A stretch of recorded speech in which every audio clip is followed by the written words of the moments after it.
गुरुदेव वशिष्ठ ने पूछा था अग्नि देवता को, भगवान इस अग्नि पुराण की क्या क्या महिमा है, संसारियों को इससे क्या मिलेगा? तो भगवान अग्निदेव कहते हैं क्या क्या मिलेगा, सुनिए। विद्यार्थी नस्तथा विद्याम राज्यम राज्यार्थिनो गता अपुत्रा पुत्र न संति नाश्रया आश्रयं गता। बहुत प्यारा श्लोक है। इसमें कहा कि विद्यार्थी नस्तथा विद्याम, विद्यार्थियों को विद्या मिलेगी, वो विद्वान हो जाएंगे।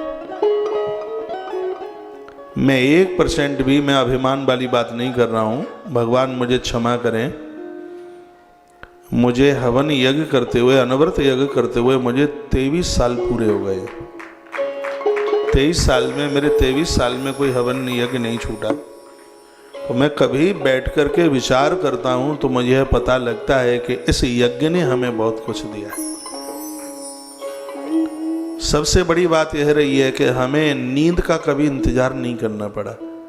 बस लुढ़के नहीं कि नींद आई नहीं, नहीं तो लोग पूरी पूरी रात भर इंतजार करते रहते हैं, बस लुढ़कों की नींद तैयार। ऐसे यज्ञ ने आराम दिया है, विश्राम दिया, यज्ञ ने शब्द दिए, यजन ने, यज्ञ ने ऊर्जा दी है। ये बार बार मैं इसलिए कहता हूं कि आप भी इस यज्ञ से जुड़ जाएं। भगवान यज्ञ नारायण की बड़ी महिमा है। अग्निदेव का नित्य दर्शन यज्ञ के माध्यम से हो, इसकी बहुत बड़ी महिमा है। गुरुदेव वशिष्ठ के सन्मुख स्वयं भगवान अग्निदेव बोल रहे हैं, यदि विद्यार्थी लोग आहुति डालेंगे, यजन करेंगे, यज्ञ करेंगे, अग्नि पुराण सुनेंगे, इस कथा को सुनेंगे तो उन्हें विद्या मिलेगी। राज्यार्थनो गतः राज्य है, राजा लोग इस कथा को कराएंगे, आयोजन कराएंगे, यजन यज्ञ कराएंगे तो उनको राज्य मिलेगा, उनको प्रजा मिलेगी। पहले इतिहास उठा करके देखिएगा, राजा लोग बहुत यज्ञ कराते थे। भगवान प्रभु श्री कृष्ण के यज्ञों का वर्णन है ब्रह्मवैवर्त पुराण में, भगवान के अद्भुत सोम यज्ञ का वर्णन है। धर्मराज युधिष्ठिर के 7 यज्ञों का वर्णन है। राशि यज्ञ के अलावा और भी उन्होंने 6 यज्ञ और कराए। भगवान प्रभु श्री राम जी के यज्ञ का वर्णन है, मानधाता राजा के यज्ञ का वर्णन है।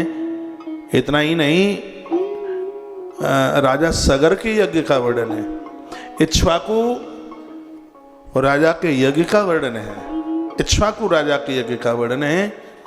और देवता तो इतने प्रसन्न हो गए, राजा इक्ष्वाकु ने एक इतना बड़ा यज्ञ किया, उस यज्ञ के परिणाम में ही सरयू मां प्रकट हो गई। माता सरयू इतनी खुश थी, इतनी प्रसन्न थी, जो आज अवध के नीचे बह रही है मां सरयू। तो हमारे प्राचीन पुरातन राजाओं को देखा जावे, धर्म सत्कर्म में उनका बड़ा मन लगता था। तो क्या लिखा है कि राज्यम राज्यार्थनो गता, राजा लोग इस ग्रंथ को, पुराण को कराएंगे, यजन कराएंगे, ये कथाएं सुनेंगे तो उनको राज्य मिलेगा। अपुत्रा पुत्र न संति। एक दिन मैंने निवेदन किया है, जिन बहनों के उदर में संतानें हैं वह पूरा अग्नि पुराण सुन ले, क्योंकि इस ग्रंथ के सुनने से 2 ग्रंथ ऐसे हैं, एक है अग्नि पुराण और एक है हरिवंश पुराण, जिनको सुनने से गर्भ में बच्चे समाप्त नहीं होते। इसकी फलश्रुति है, ये इसी में लिखा है, इसी ग्रंथ में ये लिखा है। बड़े अद्भुत श्लोक के साथ में ये बात कही गई है। श्लोक बोले देता हूं, फिर तो विश्वास करोगे आप। लिखा है, न गर्भहारिणी भीति न बाल ग्रहे। अग्नि पुराण की कथा से गर्भ में भी बच्चे समाप्त नहीं होते और घर में भी बच्चों की मृत्यु नहीं होती। अग्नि पुराण की महिमा है, और आप लोग बड़े बड़भागी हैं जिनको इसका यजमान बनने का सौभाग्य प्राप्त हुआ है।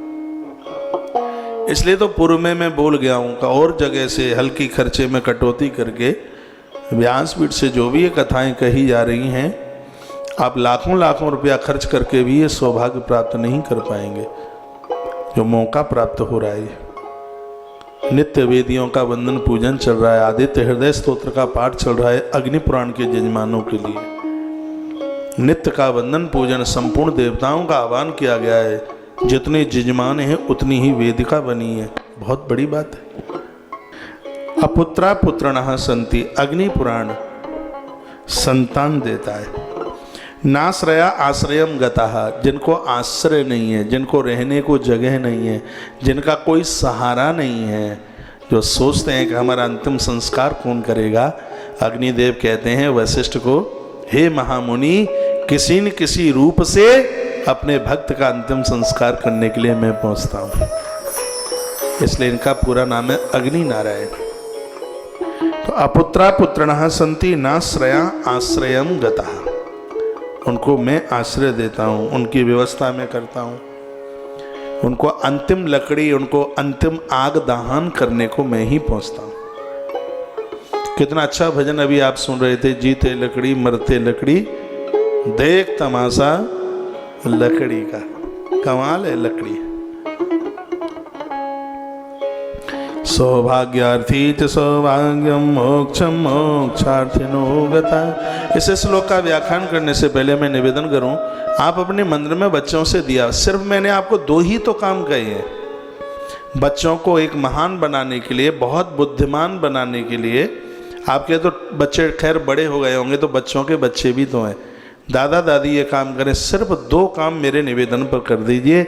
एक सूर्य भगवान को अर्घ उनसे दिलवाइए, और एक मंदिर में दिया उनसे जलवाइए। ये बच्चे बहुत मेधावी बन जाएंगे, बहुत बुद्धिमान बन जाएंगे, बहुत ही ज़्यादा अद्भुत कमाल हो जाएगा। ये काम आप करवा लें। आप कहते हैं ना बच्चा उदंड है, बात नहीं मानता, बर्फ की तरह ठंडा हो जाएगा। संस्कार घर बना लेंगे उसके हृदय में। हनुमान जी के भी गुरु हैं सूर्य देवता। सूर्य पुराण में तो बहुत बड़ी महिमा है, तो यह काम जरूर कीजिएगा। दिया जलवाइए, दीपक उन बच्चों से रोज जलवाइए, सूर्य भगवान को अर्घ दिलवाइए। कोई इसमें बहुत ज्यादा मेहनत नहीं है कि जिसको ना कर पाएंगे, 2-2 मिनट के काम है। सौभाग्यार्थी च सौभाग्यम मोक्षम मोक्षार्थिनो गतः लिखंतो लेखयन्तश्च निष्पापश्च श्रियं गतः। अग्निदेव कहते हैं, नारी इस कथा को सुनती है, उसकी मांग का सिंदूर शाश्वत होता है। जिस स्त्री को पति नहीं है, इस कथा के सुनने से उसके पति को गति मिलती है। वो जहाँ होता है वहाँ आनंदोत मग्न होता है। गया में श्राद्ध करने के जो फल और परिणाम हैं, अग्नि पुराण के भैया वो परिणाम है। इसलिए मैंने बोला था, आपको शायद ध्यान हो, इन दिनों में यदि माई बाप की, दादा दादी की किसी की तिथि पड़ रही हो, तो आप उनके निमित्त ये अग्नि पुराण जरूर बैठाइएगा। ये सब ये श्लोक वही निकल रहे हैं जो इस कथा को आरंभ करने से पहले जो बातें मैंने आपके बीच में रखी थी, तो वही बात इसकी महिमा में है। सौभाग्यार्थी सौभाग्य मोक्षम मोक्षार्थिनो गतः। इससे सौभाग्य मिलता है, सुहाग मिलता है, लंबी आयु मिलती है पुत्र की, पति की, और मोक्ष चाहने वालों को मुक्ति मिलती है। मरते समय प्राण निकलने में दिक्कत नहीं होती, कष्ट नहीं होता। सबसे बड़ी बात है कि मृत्यु के समय पर लोग रोगी होकर के नहीं, योगी जैसी मौत होती है उनकी। ये महिमा है अग्नि पुराण की। श्री कार्तिकेय जी महाराज, जिनको आप शिवनंदन कहते हैं, उनको भी अग्निपुत्र के नाम से जाना गया। शंकर जी की शक्ति अग्नि देवता ने ही तो ली थी कबूतर बनकर। वो कथा आप सुनेंगे इस ग्रंथ में, बड़ी अद्भुत कथा है। अग्नि का उपासक तो एक बहुत बड़ा ब्रह्मजति होता है, वो चरित्रवान होता है। वो अग्निदेव का यह प्रभाव है।